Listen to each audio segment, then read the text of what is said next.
Bueno, hola, ¿cómo están? En el siguiente video la idea es graficar una función cuadrática cuando la misma está dada en su forma factorizada. Recordemos que la misma tiene esta expresión, tenemos el a, que es el coeficiente cuadrático, por x menos x1 por x menos x2, donde x1 y x2 son las raíces de la función cuadrática, es decir, los puntos de corte con el eje x. Vamos a ver mediante un ejemplo cómo calcular los elementos de una función cuadrática dada a partir de esta forma, que la ventaja es que ya las raíces las vamos a conocer al estar expresada de esta manera, y veremos cómo calcular el resto de los elementos, es decir, vértice, ordenada, origen, punto simétrico y eje de simetría, para luego graficar y realizar el estudio de la misma. Bien, vamos a ver este ejemplo, que es menos 1/2 por x menos 4 por x más 1. Si recordamos la forma factorizada, ¿sí? La expresión, que era a por x menos x1 por x menos x2, vemos que acá es a menos 1/2, y esto ya nos dice que la parábola va a ser cóncava hacia abajo, o sea, cuando grafiquemos, las ramas van a quedar apuntando hacia abajo. Después tenemos que x menos x1 por x menos x2 sería x, acá tengo x menos 4. Esto me dice que 4 es una raíz. Pero acá tengo x más 1, no tengo un menos. El hecho de tener un más me está diciendo que nuestra raíz es negativa. Es decir, este x más 1 yo lo puedo escribir de esta forma. X menos menos 1, y por ende la otra raíz va a ser menos 1. Entonces, resumiendo, nuestras raíces son 4 y menos 1. ¿Qué nos falta calcular? El vértice, la ordenada, el punto simétrico y el eje de simetría. Esta, para recordar, esta es la que estamos trabajando, ¿sí? Nuestro ejemplo. Nosotros habíamos visto para calcular el vértice dos formulitas que nos permitían calcular el xb, o sea, el valor del x vértice. Una era la fórmula menos b sobre 2 por a, que no es la que vamos a utilizar ahora. ¿Por qué? Porque necesitaría conocer quién es b. Y acá, en la forma factorizada, si bien conocemos el a, pero no conocemos quién es b. Tendríamos que estar pasando la forma general para poder conocer quién es el b y así poder usar la fórmula de menos b sobre 2 por a. Pero habíamos visto que había otra formulita para calcular el x vértice, que era la suma de las raíces dividido 2. Como en este caso las raíces ya las tenemos, ¿sí? Que son las calculadas recién, 4 y menos 1, podemos calcular la coordenada en x del vértice con esa fórmula.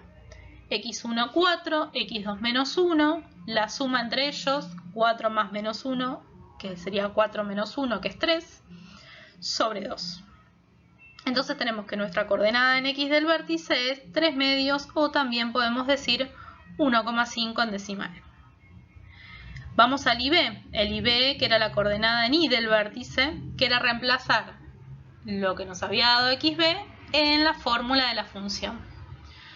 Que la fórmula de la función es esta, en este caso para nosotros. Entonces acá donde dice x, y acá vamos a poner 3 medios.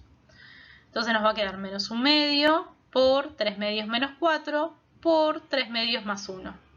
Resolvemos primero el paréntesis, cada paréntesis. 3 medios menos 4, que es menos 5 medios, y 3 medios más 1, que es 5 medios. Multiplicamos, menos 1 medio por menos 5 medios por 5 medios, y esto nos queda 25 octavos, que en decimal sería 3,125. Por lo tanto, nuestro vértice va a ser igual a 3 medios, 25 octavos, o en forma decimal 1,5, 3,125. Ya tenemos el vértice, vamos ahora a calcular la ordenada del origen, el punto simétrico y el eje de simetría. La ordenada del origen, cuando nosotros teníamos la función expresada en forma general o polinómica, era el valor que tomaba c, o sea, el término independiente. Pero esta forma no es la general, entonces no conocemos quién es el c. No tenemos término independiente. Pero recordemos que la ordenada al origen era el punto de intersección con el eje Y, es decir, ¿cuál sería la imagen del 0 para x igual a 0? Entonces, ¿qué vamos a hacer? Reemplazar la x por 0. A donde dice x vamos a poner 0. Entonces nos va a quedar f de 0 igual a menos 1/2 por 0 menos 4 por 0 más 1. Resolvemos los paréntesis. 0 menos 1 que es menos 4, 0 menos 4 que sería menos 4 y 0 más 1 que sería 1. Multiplicamos menos 1/2 por menos 4 por 1 y esto nos queda 2. Quiere decir que la ordenada al origen está en el punto 0, 2. Punto simétrico. El punto simétrico, ¿cómo se calculaba? La coordenada en x del punto simétrico era el doble del x vértice. El x vértice nos había dado 3 medios. Entonces acá nos va a quedar 2 por 3 medios. Y en y, el punto simétrico, valía exactamente lo mismo que la ordenada, que en este caso nos dio 2. 2 por 3 medios, que es 3, y en y, 2. 3, 2 va a ser el punto simétrico, que sería el reflejo de la ordenada al origen a través del eje de simetría. ¿Que dónde era que estaba el eje de simetría? El eje de simetría lo teníamos en x igual a LXB, que en este caso es 3 medios. Recuerden que el eje de simetría es una recta vertical, por eso siempre lo tenemos que escribirlo de esta forma, x igual a LXB, es la recta vertical que pasa justo por el vértice de la función. Bueno, ya tenemos todos los elementos, entonces vamos a ubicarlos en los ejes, ¿sí? En los ejes cartesianos. Tenemos las raíces, que eran menos 1 y 4, la ordenada al origen, que era 0, 2, el punto simétrico, que es el 3, 2, el vértice, que era 1,5 en x y 3,125 en y, un poquitito más arriba del 3, y el eje de simetría, que es la recta vertical, que acá está marcada en azul, que pasa justamente por el vértice. Vamos a unir ahora estos puntos, ¿sí? Y al unir estos puntos se nos va a formar la parábola, ¿sí? En el próximo vamos a ver que está trazada un poquito mejor. Al unir todos esos puntos nos queda armada la parábola. Bien, entonces, veamos acá.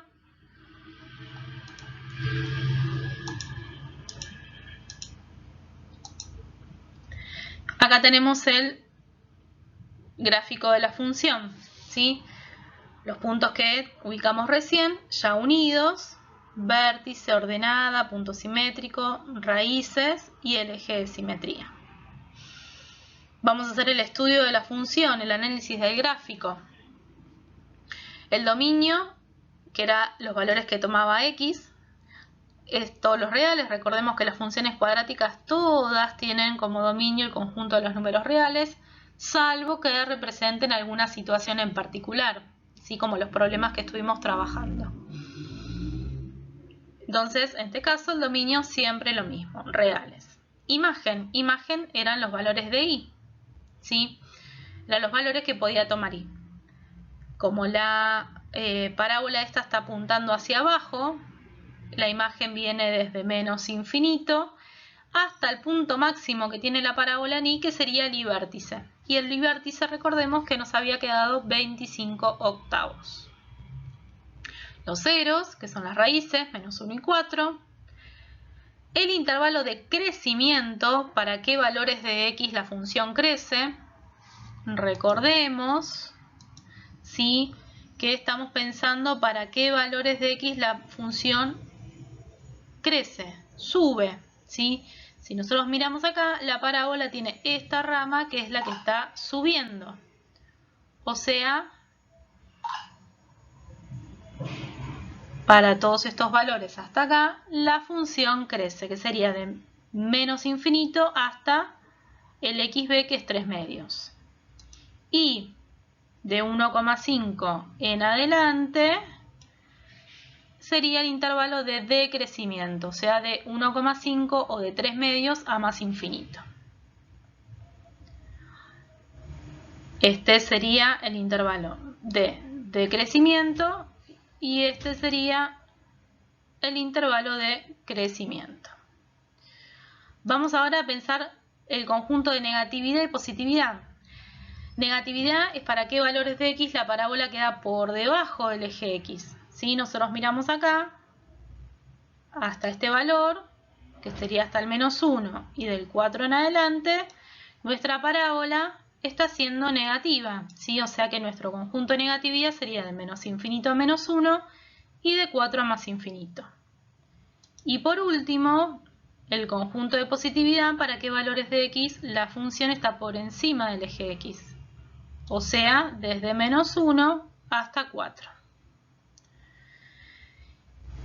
Y para finalizar, ¿sí? Las parábolas siempre tienen máximo o mínimo, en este caso es máximo, y siempre coincide con el vértice. El vértice en este caso era el punto 1,5 en x, 25 octavos en y. Y ahí tendríamos finalizado el análisis de nuestra función cuadrática. Y graficamos a partir de la forma factorizada. En el próximo video vamos a ver también cómo graficar a partir de la forma canónica.